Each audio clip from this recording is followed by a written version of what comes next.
Good afternoon, this is Andrew from Andrew's Weather Center, and it is the 5:15 on this Thursday, October the 6th, 2016, as we track Hurricane Matthew coming up the East Coast. I wanted to do a quick update to share some of the findings from the 5 p.m. advisory from the National Hurricane Center. And over the past several hours since my last update, Matthew has definitely gained some strength, and the pressure has dropped a little bit, and it's looking more impressive with pretty much almost every satellite scan. So definitely a concerning situation for eastern and central Florida, as many have been remarking. This part of Florida on the east coast right here from Kennedy Space Center, Titusville, Melbourne up toward Jacksonville has not really seen a hurricane this strong in quite a while, if ever, of this magnitude. So this is really becoming a serious situation for those areas. Right now Matthew is on track to really smack some of these Bahamian islands, and it's not looking very good tonight into tomorrow. But with the 5 p.m. advisory, we have Matthew about 25 miles south-southeast of Freeport, Grand Bahama Island. I think it's about 100 miles due west of West Palm Beach, Florida. Winds still at 140 miles per hour sustained. The pressure has dropped to 938 millibars slightly. Some recon that has just come up has actually dropped down to 936 though, so this thing is still strengthening as it approaches the Florida coast. Still moving northwest at 13 miles per hour. And hurricane warnings have expanded all the way up to northern South Carolina and southern North Carolina, up to southern Santee River to Surf City, North Carolina. So this is a very high impact storm for a very wide area, and even though some of the numbers are changing, the threat is definitely not changing. Very strong wording from the Hurricane Center here talking about a potentially disastrous impacts for Florida. And as we look here at the National Hurricane Center track, not much has changed in terms of the progression northward. But this is still going to ride the coast as it goes up as a major hurricane, and it, like I said in my previous update, whether it makes landfall doesn't really matter at this point, because it's still going to ride along the coast, and that eye wall, that core of the storm, where these 140 mile per hour sustained winds are going to ride up the coast and just wreak havoc on some of these areas, unfortunately. And all through Georgia, up through Savannah, the wind threat begins to diminish as we approach up here, but the rainfall threat gets much greater, and also in southern North Carolina, like I will cover in a second. And this is the rainfall threat, as I was saying.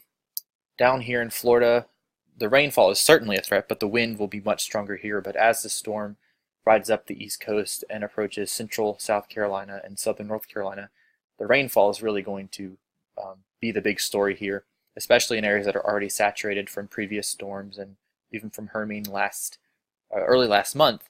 This is not going to be a very good scenario for those locations if this rainfall forecast verifies. I'm looking here at a storm surge tool from NOAA National Weather Service. This is the probability of storm surge greater than 4 feet. That purple hue is 90 to 100%. This burgundy color is 80 to 90. So the more red the hue here, the higher the probability.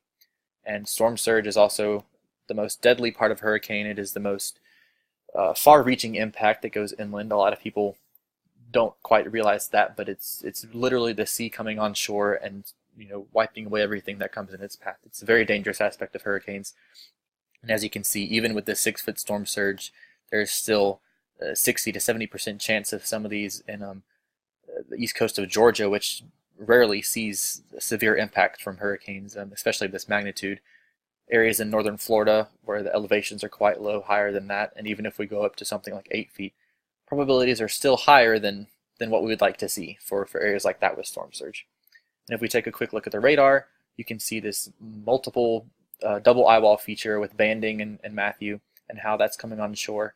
I saw a tweet from the National Weather Service in Miami, I think, of some 45 to 55 mile per hour wind gust in some of these outer bands of Matthew when they're coming on land. So even within these smaller bands, winds are packing a punch, and as this gets closer, it's just going to deteriorate. And looking at the width of the storm, this is a neat tool that I can use to measure, and kind of using as this like central dense overcast here, we can measure from about here to here that Matthew's really expanding, anywhere from 500 to 530 miles or so. So that tropical storm force wind field has really grown and will continue to grow as it rides up the coast. And as for impacts in North Carolina here, the rainfall forecast has really begun to rise as well, because as I'll show you in a moment, as it's actually going to interact with a frontal zone as Matthew goes north. So it's going to create a very, very rainy situation in south central North Carolina, the lower half of the coastal plain of North Carolina, and there will be a sharp gradient as you move northwest. But still, some of these totals, like around Raleigh, of almost 4 inches of rain, 5 inches in Smithfield, Fayetteville, 6 inches. These areas do not need any more rain. So we will even feel very, very severe impacts from Matthew as well, even though we won't get quite the wind impact, which is shown here. Some of these areas, which can certainly have higher wind gusts, but some of this rain could cause urban flash flooding issues, minor flooding, cause rivers to rise, and could really pose a hydrological problem as we go into the weekend.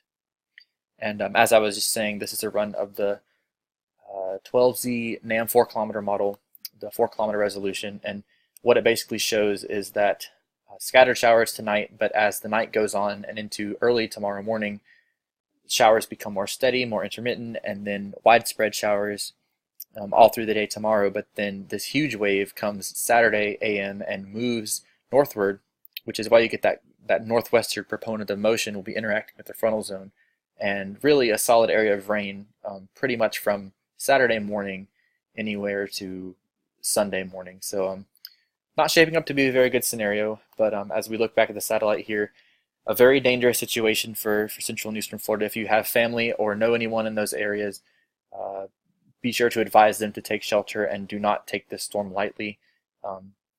If anyone lives east of I-95, pretty much need to get out because this storm is very severe.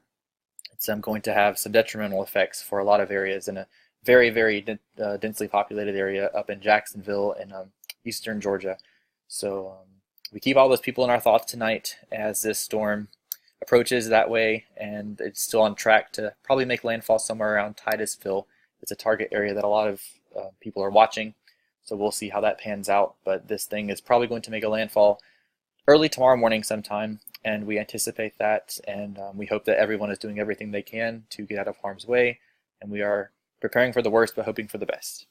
And until next time, stay safe, and I will have another update out probably later tonight when the 11 o'clock advisory comes out, or I plan to live stream tomorrow morning when Matthew is about to make a potential landfall on the east coast of Florida.